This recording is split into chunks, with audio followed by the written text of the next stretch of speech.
Hello, hello mon ami, comment vas-tu aujourd'hui? J'espère que tu vas bien.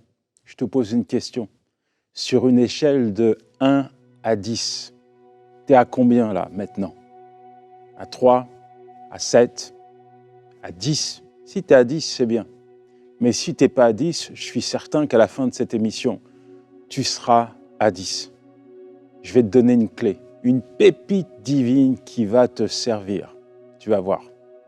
Moi, je te la donne maintenant, c'est la prière. La prière. Et aujourd'hui, je veux te parler de la prière, mais je veux te dire qu'il y a beaucoup de personnes qui ne prient pas parce qu'ils n'ont pas réalisé l'importance, le poids, l'impact, l'efficacité de chaque prière qu'ils adressent à Dieu. Tu en fais peut-être partie. Moi-même, j'ai fait partie de cette catégorie de personnes où finalement, je me disais, tout ce que ma main peut obtenir, Dieu n'a pas besoin de me le donner, donc pourquoi prier? Résultat, j'ai vécu pendant un certain nombre d'années sans m'adresser à Dieu. Et en fait, je ne trouvais pas l'utilité de m'adresser à lui.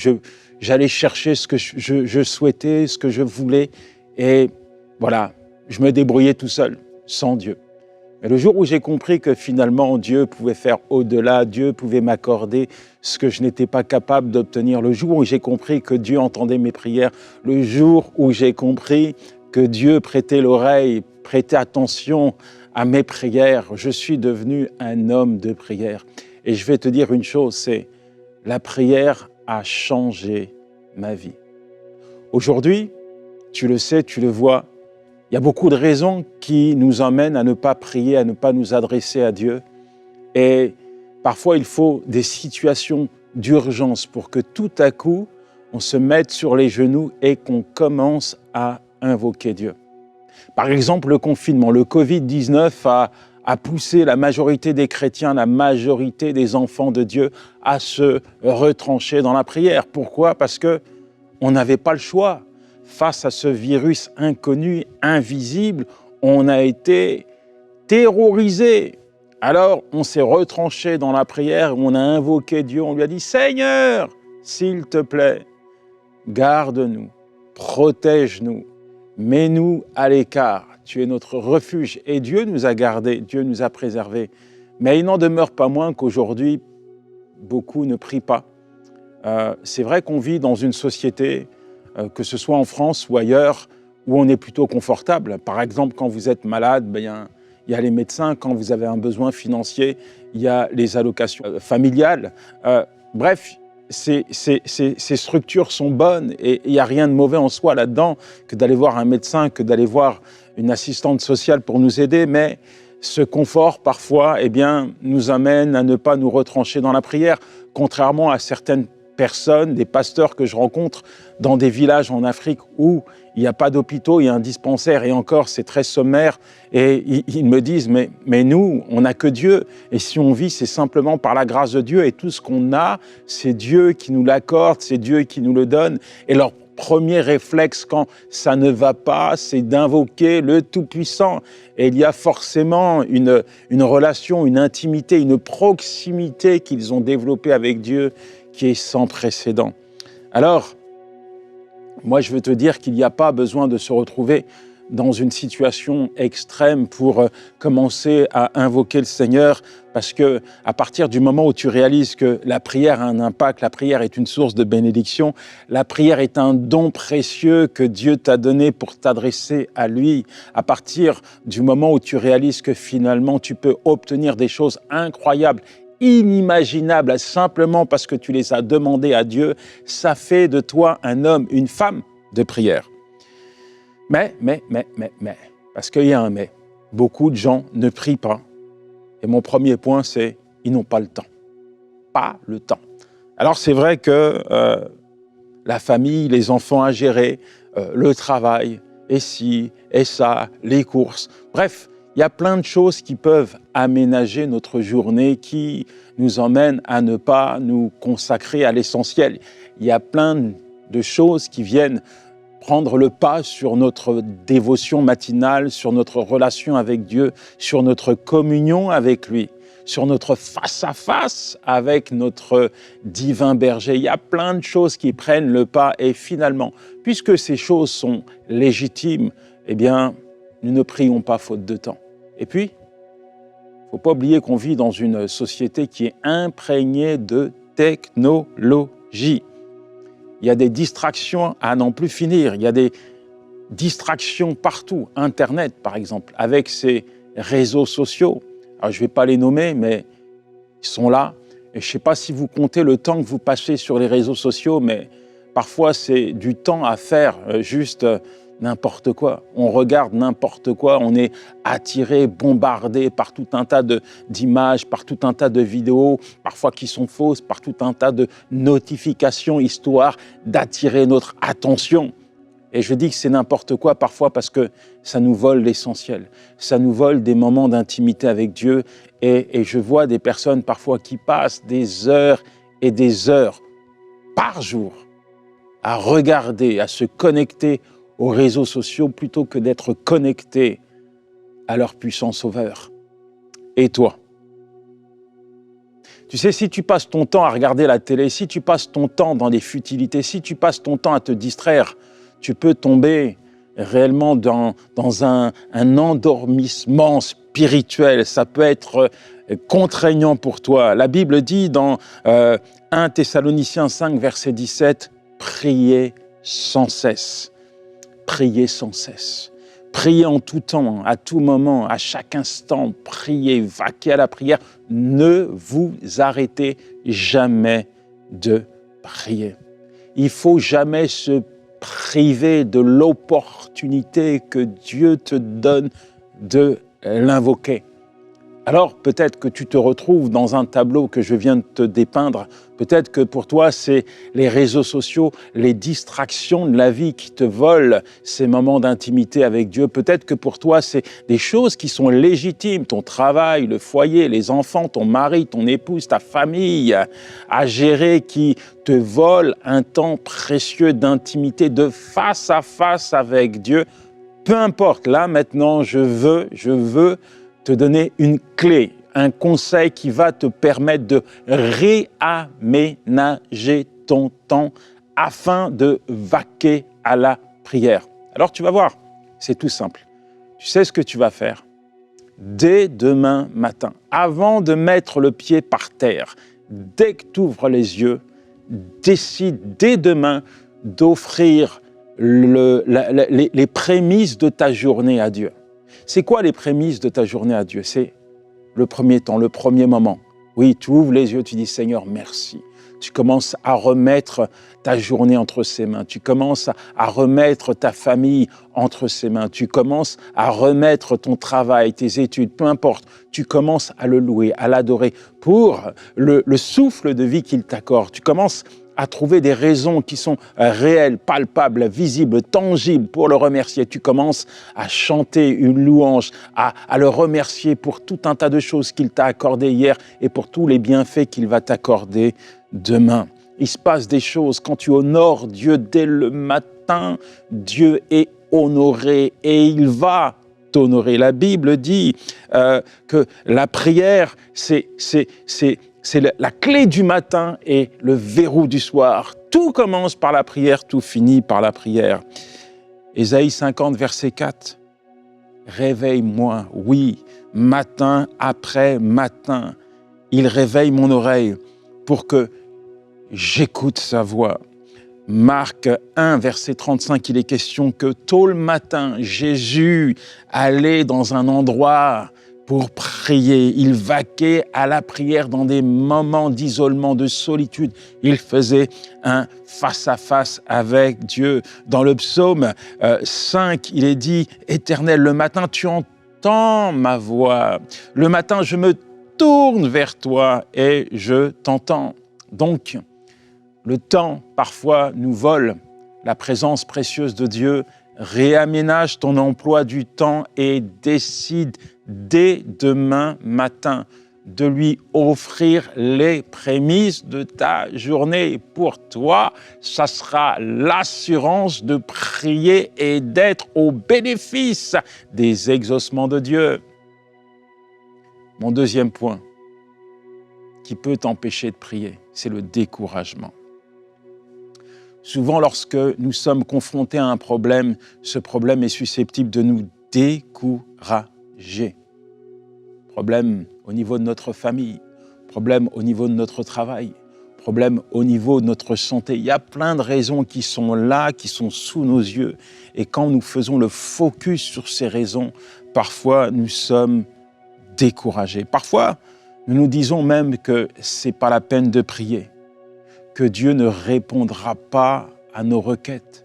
Parfois, nous sombrons même, comme Élie, dans un burn-out spirituel. Dans 1 Roi 19, verset 10, il est dit, Élie dit à l'Éternel, « J'ai déployé mon zèle pour l'Éternel, car les Israélites ont abandonné ton alliance, ils ont renversé tes autels, ont tué par l'épée tes prophètes. Je suis resté moi seul, et ils cherchent à me prendre la vie. » Élie n'est pas bien. Il sombre dans le découragement. Et lorsque vous regardez la Bible, vous allez vous apercevoir que même les plus grands ont sombré dans le découragement. Je parle d'Abraham, je parle de Jean-Baptiste, je parle d'Anne, de Moïse, de Josué, de David, de Jonas. Ces hommes, ces femmes ont connu des moments de découragement. Mais toujours est-il que lorsque tu es découragé, l'endroit où tu dois te réfugier, c'est la présence de Dieu. C'est tellement important que tu considères la présence de Dieu comme un refuge. Dans le psaume 50 au verset 15, il est dit « Invoque-moi au jour de la détresse, je te sauverai. Invoque-moi quand tout va mal, invoque-moi quand tu n'es pas bien, invoque-moi quand tu es découragé, invoque-moi quand tu es à bout de force, invoque-moi quand tu es sur les genoux, invoque-moi quand tu n'en peux plus, invoque-moi lorsque tu traverses une tempête, lorsque tu rencontres un problème, un tsunami qui s'abat sur toi. Invoque-moi, cherche-moi, viens vers moi, je suis là, je répondrai présent, je te sauverai. » Mon ami, les prières font des miracles, les prières déclenchent des interventions de Dieu, les prières attirent la présence de Dieu dans ta vie. Quand tu invoques le Seigneur, il répond toujours présent. L'Éternel est un refuge pour l'opprimé, un refuge au temps de la détresse. Ceux qui connaissent ton nom se confient en toi, car tu n'abandonnes pas ceux qui te cherchent. Ô Éternel, psaume 9, versets 9 à 10, c'est une vérité. L'Éternel est ton refuge au temps de la détresse. Et comme tu connais son nom, tu dois avoir ce réflexe, non pas de sombrer dans un burn-out, non pas de laisser le découragement te sortir de la présence de Dieu, mais tu dois avoir le réflexe de te confier en lui avec l'assurance que si tu cherches Dieu, il répondra présent. Je vais prier, nous allons prier, parce que peut-être que tu es découragé. Alors, ensemble, nous allons invoquer le Seigneur, mais ce que je te demande de faire maintenant, c'est de déposer ton problème. Pose ton problème. Tu sais, ce problème qui est sous tes yeux et qui te décourage, ce problème qui a mis peut-être une distance entre Dieu et toi, ce problème qui t'empêche de vaquer à la prière, ce problème qui a pris toute la place dans ton cœur et dans tes pensées, ce problème qui est en train de d'aspirer ton énergie, ta vitalité, ta foi, ta joie, ce problème qui attriste ton cœur, ce problème qui est comme un fardeau que tu portes à bout de bras. Je te demande là maintenant de le déposer et de te tenir devant ton Dieu. Par la foi, nous allons te prier. Par la foi, tu vas recevoir une réponse de sa part. La Bible dit que ceux qui se confient en l'Éternel renouvellent leur force. Ils prennent Leur vol comme les aigles, ils courent, ne s'épuisent point, ils marchent, ne se fatiguent point. Ésaïe 40, verset 31. Seigneur, merci pour ton enfant.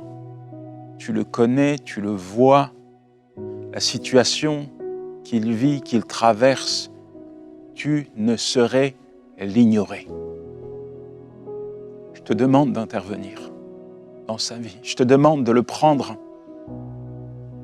sous tes ailes. Je te demande de le fortifier, de renouveler ses forces.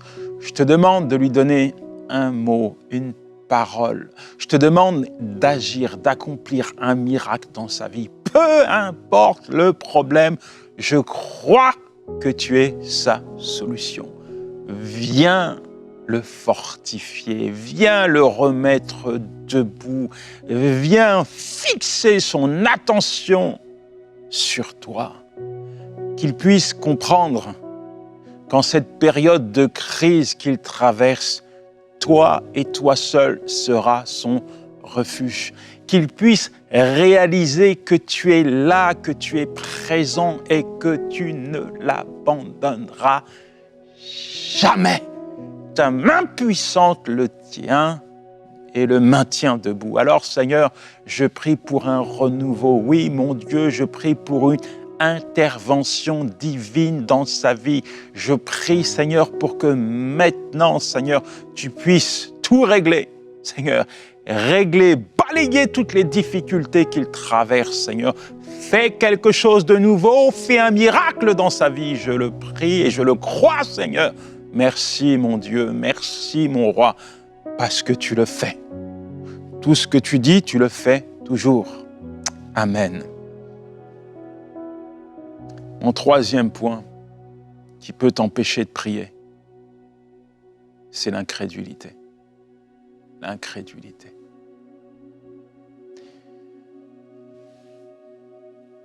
Alors, peut-être que tu es en train de te dire, mais moi j'ai la foi, je crois en Dieu, et c'est super. Tu marches avec Dieu, tu sers Dieu depuis des années, tu es engagé.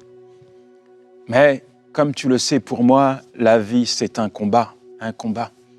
Parfois, tu mènes tes propres combats et puis parfois, tu combats pour les autres. Et quand les choses ne fonctionnent pas comme tu l'aurais voulu, parfois, ça te fait mal, ça te heurte, ça cogne ta foi. Et il y a des luttes intérieures qui peuvent prendre place. Et au travers de ces luttes, tu peux même ressentir une certaine incrédulité.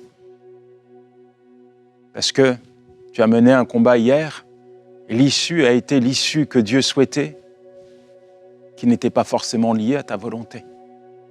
Pour toi, c'est un échec, mais c'est la volonté de Dieu. Mais tu considères la volonté de Dieu comme un échec parce que tu n'as pas obtenu ce que tu souhaitais. Résultat, tu n'es plus aussi fort qu'avant. Résultat, tu n'es plus dans une attitude de foi. Il y a peut-être un doute, une incrédulité dans ton cœur.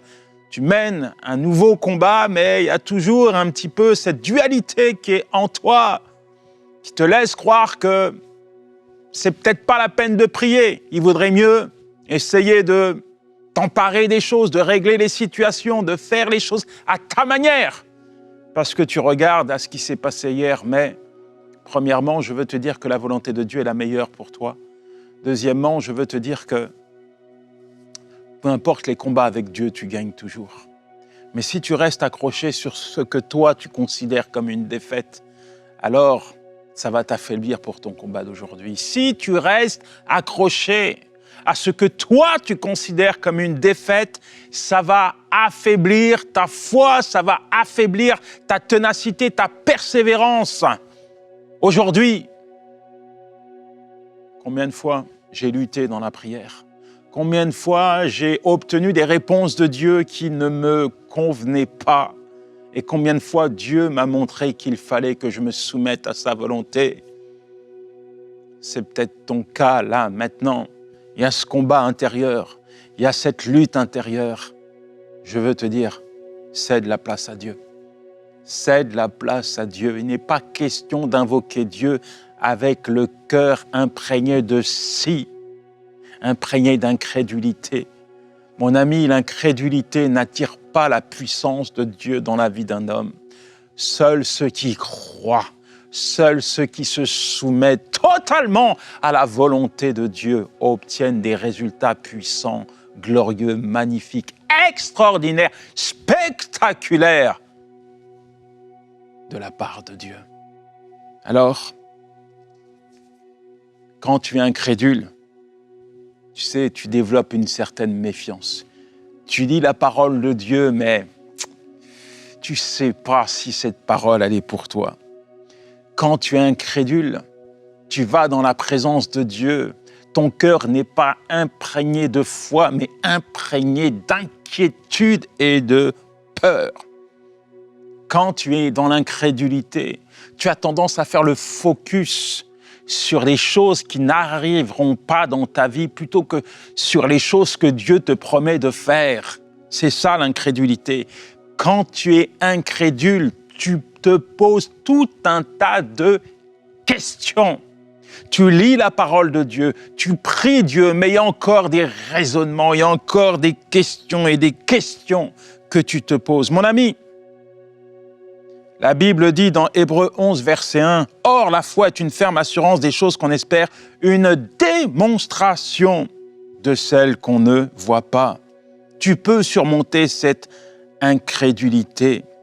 Tu peux dépasser ces doutes, ces craintes et ces peurs en te confiant en Dieu. Il est constant, il ne change pas. Dieu te demande de croire, un point, c'est tout. Il te demande de croire, il te demande de croire qu'il est capable d'agir. Il te demande de croire qu'il est capable d'accomplir ce qu'il t'a promis. La foi, c'est croire en Dieu, un Dieu que tu ne vois pas forcément physiquement, mais un Dieu qui agit et qui a agi hier dans ta vie, qui agit aujourd'hui et qui continuera d'agir dans ta vie. Un Dieu qui a agi dans la vie des personnes qui t'entourent, un Dieu qui agit au sein de l'humanité, un Dieu qui se manifeste tous les jours devant toi. Ouvre tes yeux, contemple la création et tu verras que Dieu existe. Tu ne peux pas renier l'existence de Dieu en constatant, en voyant les merveilles de la création. Ce n'est pas possible de douter de Dieu lorsque tu vois toutes ces merveilles. Ce même Dieu, c'est ton Dieu. Et il te dit aujourd'hui, ne doute pas de moi, fais-moi confiance, crois en moi, place ta foi en moi. L'incrédulité nous empêche parfois de vaquer à la prière.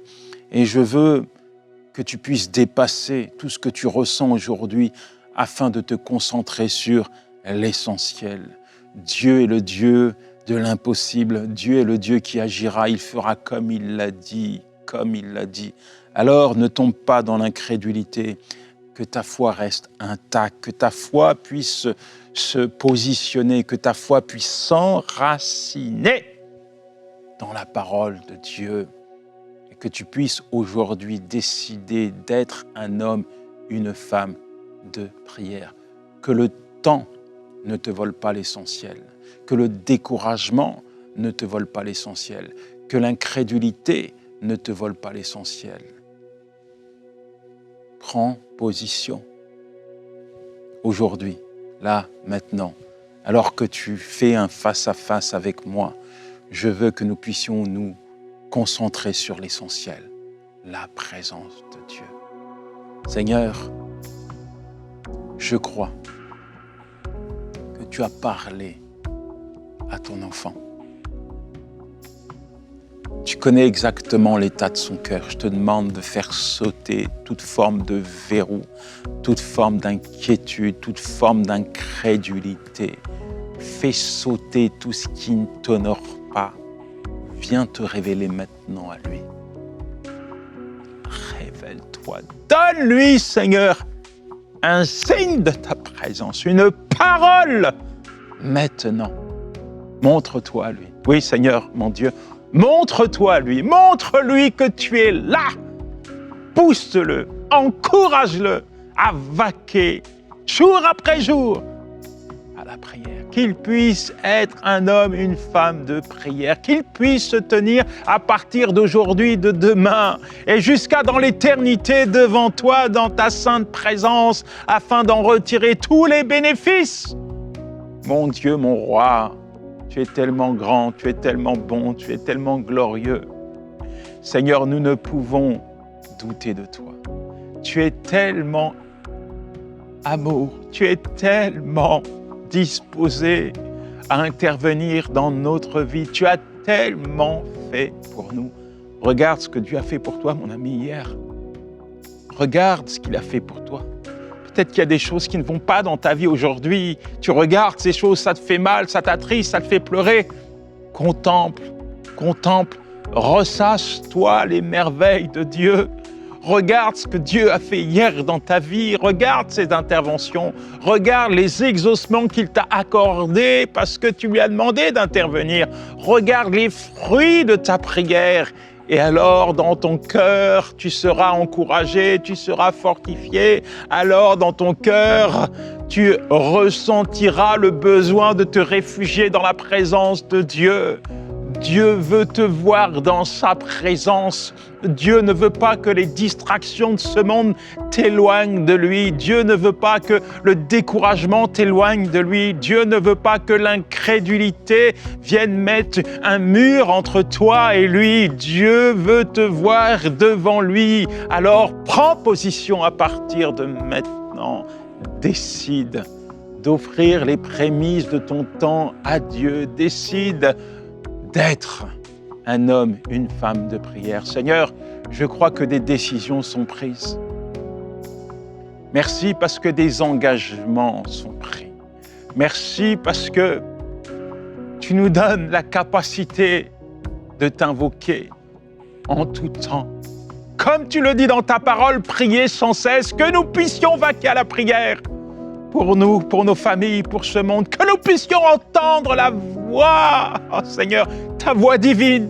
Oui, fais-toi entendre, Seigneur. Montre-toi que ces moments de communion entre toi et nous puissent être imprégnés de tous tes bienfaits, imprégnés de ta présence. Sature-nous de ta présence, que nous puissions comprendre et goûter à ton amour, afin de ne plus jamais